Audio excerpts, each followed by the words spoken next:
3 বছর আগে দুবাইতে যখন প্রথম ঈদ পেলাম, সকাল 7টায় ঘুম থেকে উঠে শুনি আরও 1 ঘন্টা আগে ঈদের নামাজ শেষ। মনে কষ্ট নিয়ে একাই ঈদের নামাজ পড়ছিলাম। পরে জানলাম ফজরের পরপরই সূর্য ওঠার সাথে সাথে এখানে ঈদের নামাজ শেষ। কিরে ভাই, প্রশ্ন হলো এখানে কি কোনো বড় নেতা নাই যাদের একটু দেরি হচ্ছে বলে তাদের পাতি নেতারা মুসল্লিদের অপেক্ষা করাবে, হুজুরের জন্য টাকা উঠাবে, মসজিদের জন্য টাকা উঠাবে, প্যান্ডেলের জন্য টাকা উঠাবে? তাইলে তো আমি নামাজটা পেয়ে যেতাম। যাই হোক, আমরা ফজরের নামাজ শেষ করে বেরিয়ে পড়লাম দুবাইয়ের সবচেয়ে বড় ঈদগাহের মাঠের দিকে। ভাই রে ভাই, কি বলবো, রাস্তায় নেমে মনে হচ্ছে আমরা হেফাজতের মিছিলে শরিক হয়েছি। পঙ্গপালের মতো মানুষ ধেয়ে যাচ্ছে ঈদগাহের মাঠের দিকে। জানি না জায়গা পাবো কিনা। ট্রাফিক সিগন্যালের আজকে কোনো দামই নাই, যে যেভাবে পারছে ছুটছে। আমরা তাড়াহুড়া করে মাঠে ঢুকে পড়লাম। এটা একটা বালুর মাঠ, পুরো মাঠে কিছু অংশে শুধু বিছানা পাতা। হয়তো এখানে প্যান্ডেলের জন্য টাকা উঠানো হয় না বলে এই অবস্থা। আমি আর হোসেন ভাই গিয়ে সামনের কাতারে বসে পড়লাম। দেখতে দেখতে পুরা ঈদগাহের মাঠ কানায় কানায় ভরে গেল।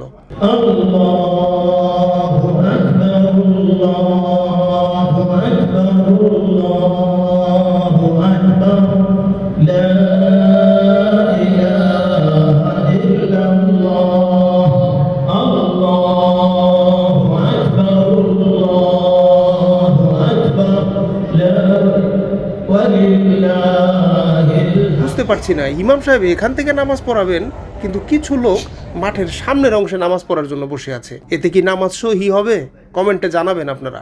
নামাজ শেষ হওয়ার পরে সবাই গোলাগুলি করছে। এটা একটা দারুণ দৃশ্য। দুবাইতে নামাজ শেষ হওয়ার সাথে সাথে গরিবের ঈদ শেষ আর ধনীদের ঈদ শুরু। বড় বড় ক্লাবগুলি জমে উঠবে আর চাকরিজীবী শ্রমিকরা পুরো বছরের নিয়ম ভেঙে ক্লান্ত দেহটাকে এলিয়ে দেবে বিছানায়। বিশাল মুসল্লিদের জনস্রোতের সাথে সাথে আমরা বাসায় ফিরছি। আজকের রাস্তায় কোনো আইন ভেঙে যাওয়ার ভয় নেই, যে যেভাবে পারছে ছুটছে।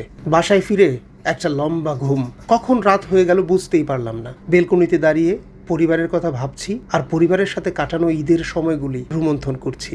এভাবেই জীবন থেকে ঝরে গেল আরও একটা ঈদ। ঈদ মোবারক বাংলাদেশ।